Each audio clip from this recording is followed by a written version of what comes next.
You can connect with them and find out, what they're looking for now. Was there any experiences that they had that caused them not to come back? You found your way to the Winning Tactics podcast with host Adam Sinkus. Adam discusses winning tactics with small business owners and entrepreneurs, uncovering processes and introducing the tools and solutions for enhancing the bottom line. Thanks again for finding your way to the Winning Tactics podcast, and now your host, Adam Sinkus.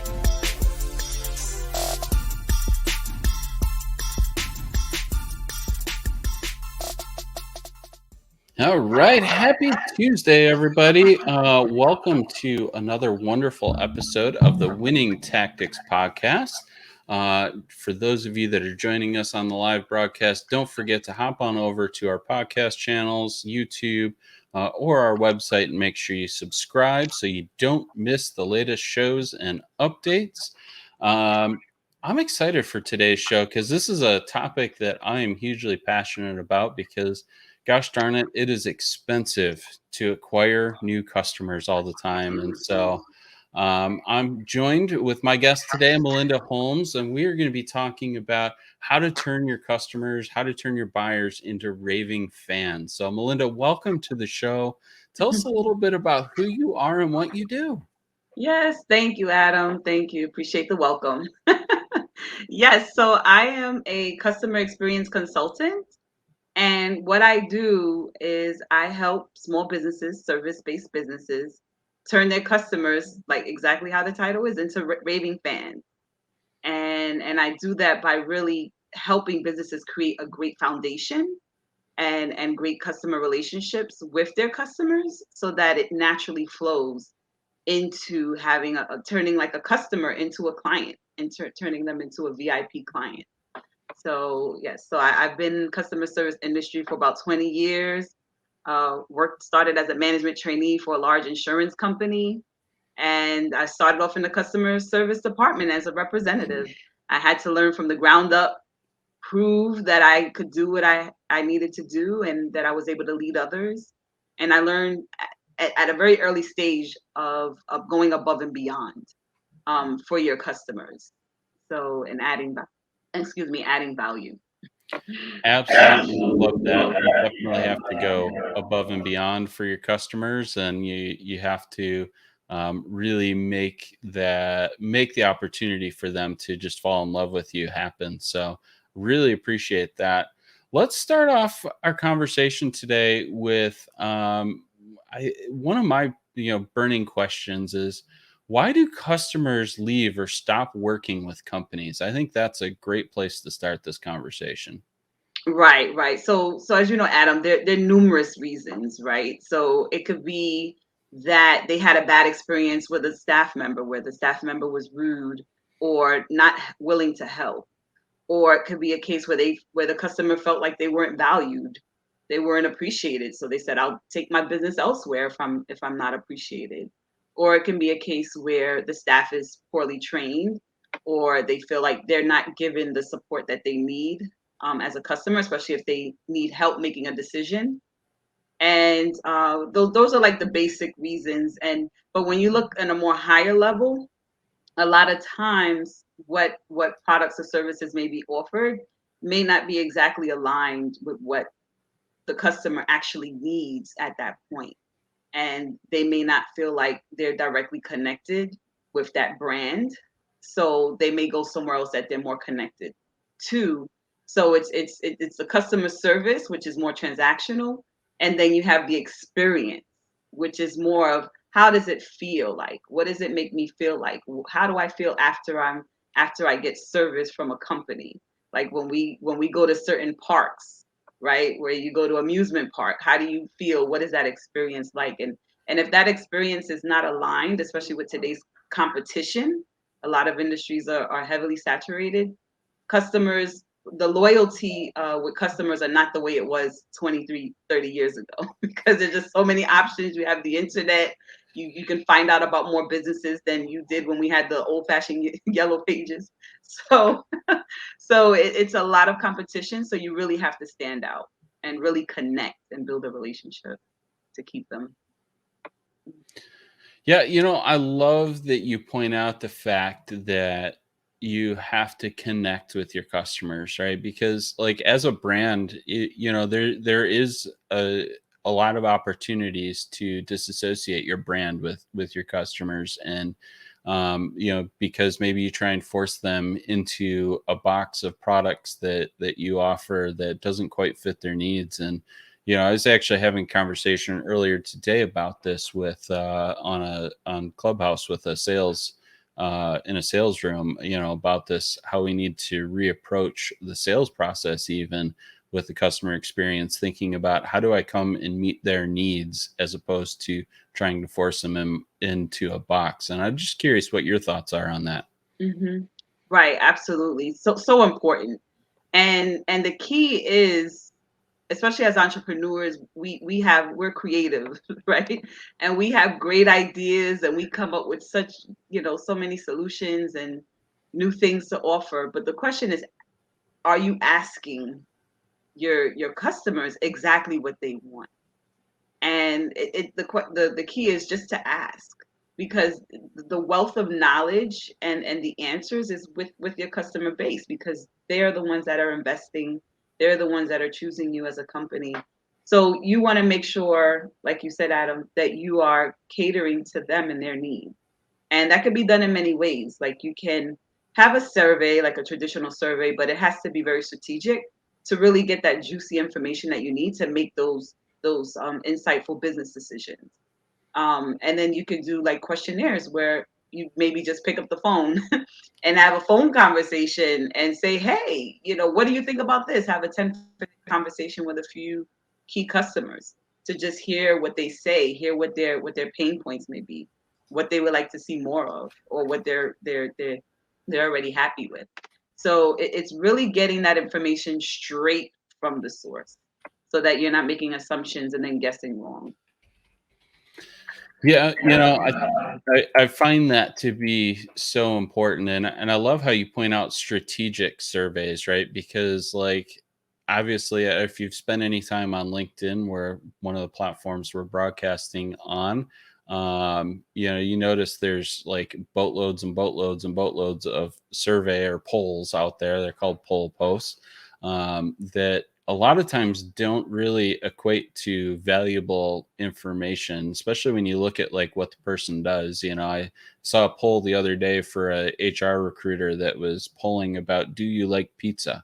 And I'm like, are you actually garnishing something that's usable here, or are you just trying to get views because LinkedIn is giving views on polls? And it's like, so thinking strategically, I think is really important part of when you're going out and surveying your clients. And sometimes that survey, like you said, can happen on the phone, and I think that's important as well. So I want to shift gears a little bit, because I feel like we're jumping into the kind of our second topic for today, and that is, what are some of the key attributes of raving fans? How do we look at our current customer base and go, this customer is a raving fan of our business? Hmm.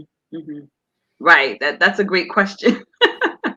Well, I would say first off, the raving fans should be your ideal customers, the customers that you really resonate with, and the ones that ideally you want to serve, because those would be the customers that you are more interested in working with. And as the saying goes, birds of a feather flock together. So you want those fans to be who you want to refer their colleagues or their friends or family to you, because a lot of times they're going to be similar. They're going to have those same characteristics that you're looking for in that ideal customer. So I would say that's the first thing. Who are your ideal customers? To make sure you're focusing on building that community with them. And I would say those that are like really engaged and proactive, and they love to really speak good, because as you know, bad news travels fast. So you want to have those ambassadors that love to talk about, like are passionate about the product or service that you provide. They really see the value of it, and they are more than eager to spread that word, whether it's through a conversation at a meetup they may go to, at a family event, or on social media. You definitely want those proactive, really involved raving fans, because word of mouth really helps business a lot, and people are able to hear it for themselves how great your company is through those live testimonies, even if it's written. You definitely want those to be in that key area. Yeah, one of the things I read the other day is that referrals specifically are like 90% more likely to close than a standard, even inbound sales lead in your sales process. And so to me, that's like, just that in itself is so hugely powerful, because it is so it does take so much effort and energy to obtain new leads, that when you know that you have a high probability of closing a lead, that it's that's gold in the sales world, in my opinion. What are your thoughts on that? Absolutely. And that's definitely part of my business model.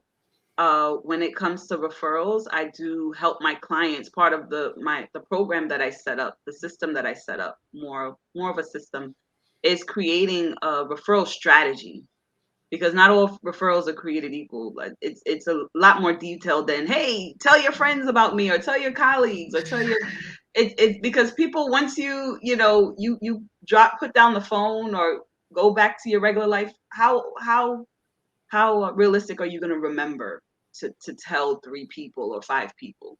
So referrals work, but they have to be strategically planned and put in place, where you have automation, you have the technology for tracking, and you have an incentive that's going to excite your customers to actually spread that word. So it may not be monetary, it may not be money, but it has to be some type of incentive, like what's in it for me, where they're motivated. But referrals, one of the reasons why customer experience is so important is because your raving fans will be your best marketing team. They will be the ones to market better than ever. It ends up costing less than nothing by just providing a great experience. So it's just such a great way to bring in, like you say, new leads, and have a higher closing rate, where they convert to customers, and you're able to build that community. So absolutely, I agree. You mentioned engagement as a keyword in talking about raving fans, and there's a lot of ways that I think customers, especially raving fans, are engaged in businesses. But just to help people be aware of some of those ways that people are engaged in business, how do raving fans look when they're truly engaged in a business? What should a business owner be looking for to see that engagement? Right. Well, I can give you a great example. This year, I worked with a restaurant in New Jersey, and I was wanted to give some solutions on how they can interact with their customers. Although they had a limited amount of customers that are allowed to come into the restaurant, how they could still create that community, and reconnect with their customers as the weather was getting nicer and they were opening up and allowing more people into the restaurant. So we came up with an actual cooking contest. And so they put it out on social media, and had the as far as like the ideas of what type of recipes to submit, and they submitted the recipes, and it was just a great way to create that community, and to see everyone comment, and get a little competitive, and share their recipes, and do a video about why that recipe meant so much to them, whether it was like their great grandmother's recipe, or recipe the family used during Christmas. And it was just so real, and it was just a great way to have his customers engage with the business. And it just caused just so much excitement to actually go to the restaurant, especially for like the winners, and the family came in and had a private dinner. So I think it's a great way to, like, the engagement has to be initiated, and then you have to like keep it up. It's maintenance. It's not just like, hey, I put this post out here, I'm engaging. It's like, no, you have to really like keep it going, and keep everyone involved. But I think having it may not be a cooking contest, but just finding out what excites your customers that will encourage them to get involved and to participate in something. I love that you point out social media, right? Because that is ultimately like a huge channel. And obviously I'm in the marketing space. So obviously, social media is a big part of what we talk about for overall marketing strategy for folks. And, you're right. Like you can't just like put a post out there and expect the world to come to it. You got to give them a reason to come to it. But once they come to it and they have that reason, and you start the conversation in the comments and you start the excitement, like that totally changes the mindset and the modality of those potential customers. And I think your idea of doing a cooking contest is wildly creative, and it definitely sounds like it created some really positive raving fans for the restaurant. So love to just learn more about like that strategy and that mindset, because I think it's very interesting. So we'll have to talk offline more about that, because I'm curious now. But I want to pause for just a minute because I want to thank my sponsor for the show, Ventive. So Ventive is absolutely amazing CRM platform, customer relations management. They do it all. They have redefined what a CRM really does. And, one of the things that's interesting about it is for small businesses is they have figured out how to create this data flow that is seamless. There's no gaps between the marketing, sales, service, and operations team. And, it so much improves efficiency when you eliminate all those leaks. And, talking about customer experience, it helps you manage your customer experience because you know where everybody's at and what they're doing. When we're talking about those referrals, all that stuff can be tracked in Ventive. So, take a few minutes, go check them out. We'll make sure that there is a link in the show notes for you as well. But learn how Ventive can streamline your business today. And I strongly encourage everybody to take a moment and check them out. So we thank them for their partnership and sponsorship of the Winning Tactics. And, we've had a really great conversation so far. We've talked about why customers walk away. We talked about some of those key attributes of raving fans and engagement, and how we can really pick out who those raving fans are as a business owner. But what are some strategies that you've used and implemented that can help turn your current customers that maybe aren't quite raving fans yet into raving fans? Right, absolutely. Well, it does go back, just being a little repetitive, it goes back to getting that feedback. That's the first question, the first option, because it's great to get that insight from your VIPs, but it's also great to segment your customers, the ones that came and maybe never returned. There's a lot of wealth of information that you can get from them. So if you can connect with them and find out, what they're looking for now, was there any experiences that they had that caused them not to come back? And then you have like the middle the middle that they may, they're partially involved, and I think it's just great to get information from all of those segments, because then you can see where you can improve to take wherever they are to the next level. You can get the old customers back. You can turn the middle customers into those raving fans. But the key is to really get that information from them to see what you can do to improve. And then once you do that, you definitely need to take a look at all of the touches, the full customer journey. And that is one thing that I do with my clients is I do basically like a 360-degree audit where I put myself in the place of the customer. Because as a business owner, it's like you reading a paper or an essay. You've looked at it so much and you're so close to it that there's no way you're going to find all of the errors in that paper unless you're like, you know, a unique case. And that's the thing with businesses. Sometimes you're so close to it that you don't see like those little holes or just those little points of improvement. So you need someone from the outside to have a fresh eye to look at it. So you definitely need that 360-degree to look at all of the touches that your customers go through and see where they can be improvement. There may be things that are great, leave it alone. But there's always room for improvement. Like the book says, like go from good to great.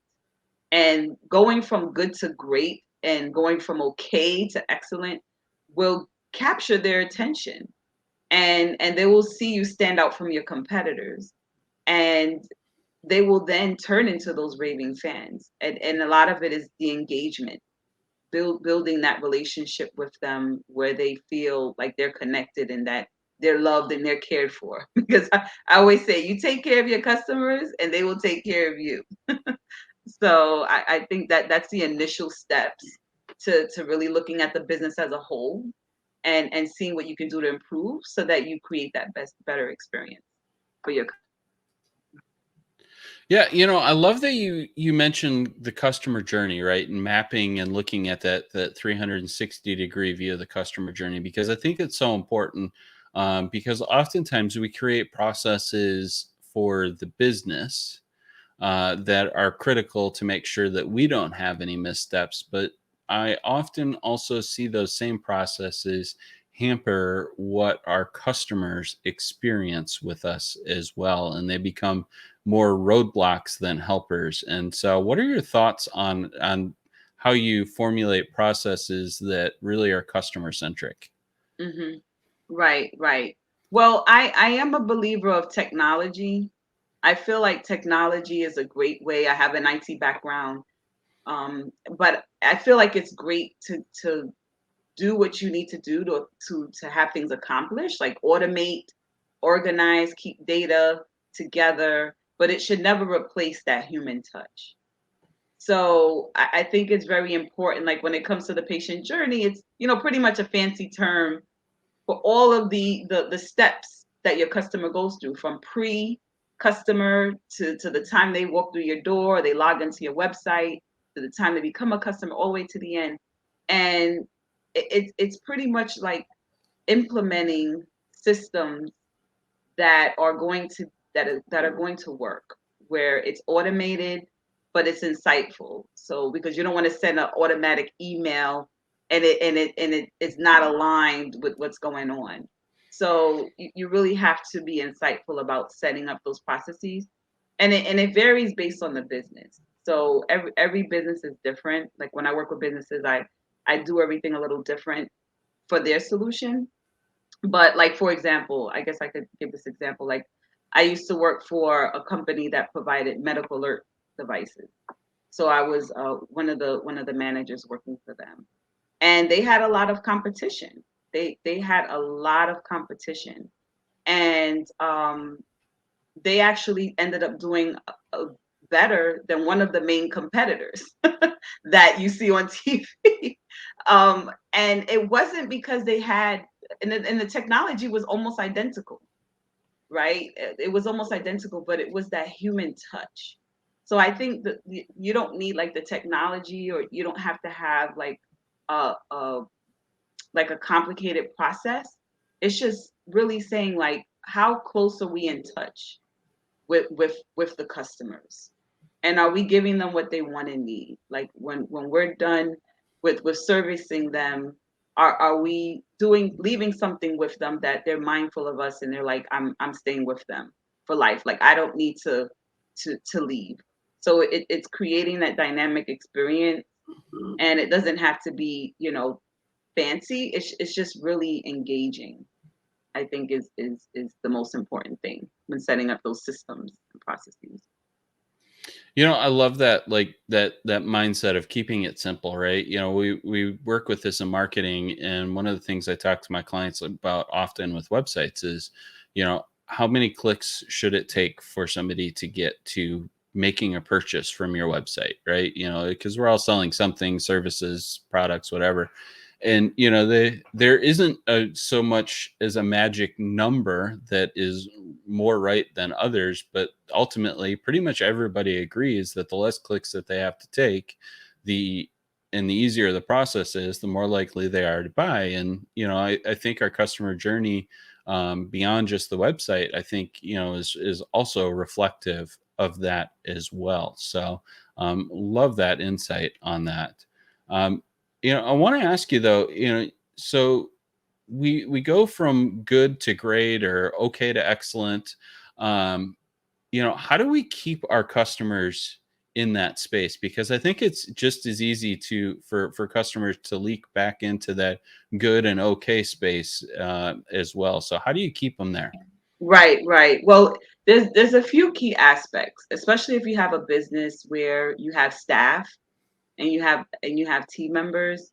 You have to really be able to be real about your business and where it is, and where you want it to be, and the steps you need to take to get there. Because as business owners, we can't be too sensitive, because it's I know the businesses, I the same way, it's like your business is your baby. But you have to be real about it, because if not, then you'll see the results if customers leave or they're dissatisfied. But I feel like it starts with that key foundation of your staff, because if or even yourself, if you're the only one providing service, you have to make sure you have it set up that you're able to provide that service. um, because if things are disorganized within your team, or the staff, they don't feel like they're adequately trained, or they're not satisfied, it's going to be very hard to maintain that experience with your customers. So that's first and foremost. And then it's getting constant feedback, keeping that communication uh, consistent. So yes, you do those surveys when you want to take that step to improve, but you don't stop there. It's constant feedback. Like I was busy today, so I ordered food for lunch, and one of the vendors that send delivery, they sent me like 8 questions through text. Like they were like, "How was the food? How was this? How was that?" And it was just like I was texting, and another question was coming back. I was texting, another question was coming back, and that might have been a little bit much, but they wanted. I've been ordering from them for probably about 2 or 3 years, but now they've recently implemented this process that they want to get feedback every time you order. They want to know how the restaurant did, how was the food. So you want to have, during the patient journey, you want to have those touch points. Like, once the customer's been with you for 3 months, check in. Been with you for 6 months, check in, to make sure that you're consistent, and that your expectations of what you think is great service is aligned with your customers' expectations, because it may not be the same. You might say, "Oh, we're doing great," and then the customer may say, and a lot of times that information is not volunteered, it's not given. Sometimes you have to ask it, in a strategic way, but to get that insight. So I think always getting that constant feedback is a great way to keep aligned, and having like the measuring tools to track data, see how many customers uh, patronize your business from August to September. Are the numbers still the same? Did it shift? If not, look into see why. So, utilizing that data to track the progress with your current clients, and I think is key as well. Yeah, it's interesting, right? I long ago trained customer service, and one of the things that we talked about was the platinum rule, right? And that's the treat people how they want to be treated. And I think you kind of alluded to that a little bit, in the respect of what your idea of great customer service is may not be the same as what your customers think. And so being in touch with that, I think, is really, really important, because where you might have, where you, in your example from lunch today, you know they might have thought they were doing a great service by texting you and staying in communication, and you're going, oh my gosh, I'm just trying to get lunch and get done and get back onto things. So it's an important distinction to make, that you have to put yourself in their shoes and go, am I providing the service that they want? So, you know, we are getting towards the end of time. So I want to give you an opportunity to provide your final thoughts on our episode today. That this is that one thing that people can take away from the show and go apply to their business tomorrow, so they can start to see some success with turning their customers into raving fans. So I leave the stage to you for your final thoughts. Thank you. Thank you. Well, first I want to say, like, I know we talked about a lot and covered a lot of information. But here's the thing: as business owners, customer experience is so important for so many reasons. You want to better connect, you want to have a great brand, and you want to build a relationship, and it does affect your bottom line. So there's a lot of money that even the most successful businesses are leaving on the table. And the key is one of the keys is knowing your customer lifetime value, knowing your customer lifetime value and what it takes to take your customers through that lifetime where you create those lifetime customers is so important. And a lot of times you can't do it alone. You do need that outside view, that outside incentive, to be able to pinpoint what needs to be improved so that you can take advantage of that money being left on the table, which is the customer lifetime value. So I do offer to you, as a gift, I do have a download for a checklist so that you can see the different points that you have in your business and what you may need to improve or implement. And that is my gift to everyone, all of the listeners and viewers. And I also, if you want to have a conversation with me, I'll be happy to have a conversation to help you calculate what that lifetime value is, as well as give you some ideas on what you can start to implement today to start retaining more customers and just creating a better experience. So that is at abovethelead.com/checklist if you're interested in downloading a checklist. And if you would like to have a conversation, it's abovethelead.com/the secret gold mine if you're interested in doing that. But I just encourage you, to all the businesses, the listeners out there, it's never too early, it's never too late to implement the customer experience, because it is essential for the growth of businesses. And you work so hard to get new client acquisition, new customer acquisition, where you have your customers that are already there, that you've already invested in. So why not build that community with them and not just rely on new customers to build your business and take it to the next level? So there are ways to do it as well. So I thank you, Adam, for having me. I enjoyed having this talk with you. Yeah, I really appreciate that. I love that you point out, again, where we started with the show a little bit was, the fact that, you need to invest in those customers that are already there, because it does take so much effort, time, and even money to bring in new customers. So I think it's really, really important for people to focus on. The links that you mentioned, we'll make sure that those all get in the show notes so that people can go find those. Strongly encourage you to download the checklist. Great resource. And where else can people find you? Mm-hmm. LinkedIn. If you go to Above the Lead, my LinkedIn profile will come up, and I share videos and resources, tips, on a consistent basis. I'm actually having a 3-day customer experience horror story series where I share a few customer experience scary stories, and then follow up with some solutions so that your business doesn't end up in that situation this week. So just being that it's Halloween, so definitely I would say you can follow me on LinkedIn, and I love you to be part of my community.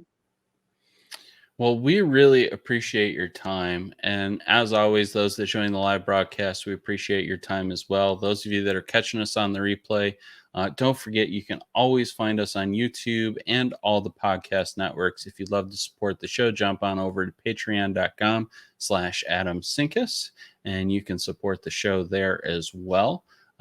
We really appreciate everybody who stopped on by and listened to the show. And we will see you again next week. Have a wonderful rest of your week.